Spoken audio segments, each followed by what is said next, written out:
Le ventre m'a tué. Le 12 janvier 2010, Haïti a subi un tremblement de terre qui a fait des centaines de milliers de morts et plus d'1,5 million de sans-abri. Et au final, qu'est-ce qu'ils ont eu? Un remake de We Are the World et quelques maisons construites, mais aussi rapidement qu'une maison bled. Aujourd'hui, on va voir ensemble comment ce qui aurait dû être la plus grande opération de reconstruction de la perle des Antilles s'est finalement terminé en une escroquerie et en un scandale international. Et évidemment, tout ça après générique.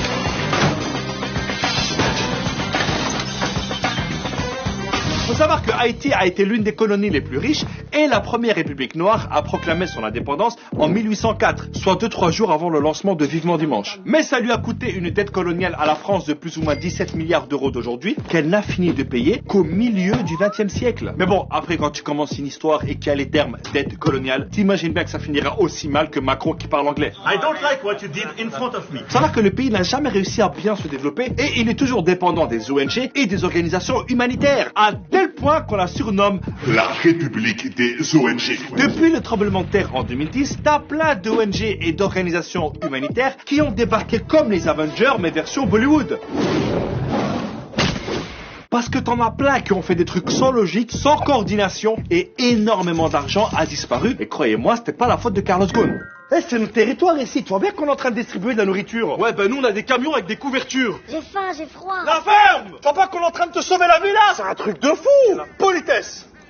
Bon, qui a faim? Qui a froid? Le gros problème aussi, c'est que t'as des humanitaires qui se sont crus tout permis. Les gars, on n'est pas à la police ici, hein. Il y a des règles. Par exemple, Oxfam avait des employés qui ont organisé des orgies avec des prostituées. C'est quand même triste pour une ONG reconnue pour son excellent travail. T'as aussi les casques bleus de l'ONU, censés protéger la population après le tremblement. Ben les mecs, ils ont apporté le choléra avec eux. Ça a fait plus de 10 000 morts et 800 000 malades. Et encore, il a fallu du temps pour que l'ONU reconnaisse son erreur. Et puis t'as des gentils ONG qui ont distribué de la nourriture sans penser aux agriculteurs locaux. Comment tu veux que le paysan vend ses légumes quand en face t'as un mec qui vend tout gratuit? Mais la médaille d'or du grand n'importe quoi revient à la Croix-Rouge américaine. Elle a recueilli 488 millions de dollars de dons jusqu'en 2015 et elle a été accusée de n'avoir construit que 6 maisons.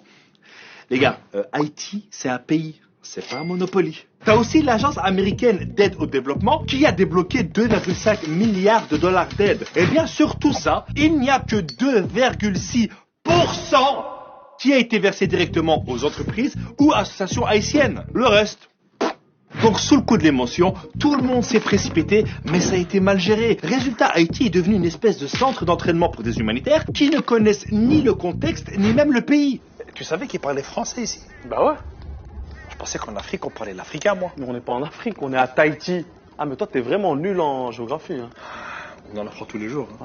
Vous avez faim, monsieur? Non, non, non, non, il a froid, il a froid. Et avec tout ce gâchis, tu dois encore rajouter la corruption généralisée des dirigeants. La Cour des comptes haïtienne vient de remettre un rapport sur le plus grand scandale de détournement d'argent de l'histoire d'Haïti, concernant l'affaire du Petro-Caribé et le détournement de 3,8 milliards de dollars qui a impliqué 4 présidents et 6 gouvernements. Du favoritisme, des contrats sans obligation, des budgets doubles, une quinzaine de ministres et même l'actuel président Jovenel Moïse sont pointés du doigt. Le grand pillage est arrivé. Le président Moïse est rejeté par tous les partis et la population. Donc d'un côté, t'as un Moïse qui divise la mer en deux pour faire passer son peuple. De l'autre, t'en as un qui divise le peuple pour faire passer l'argent. Jean-Michel, jeu de mots?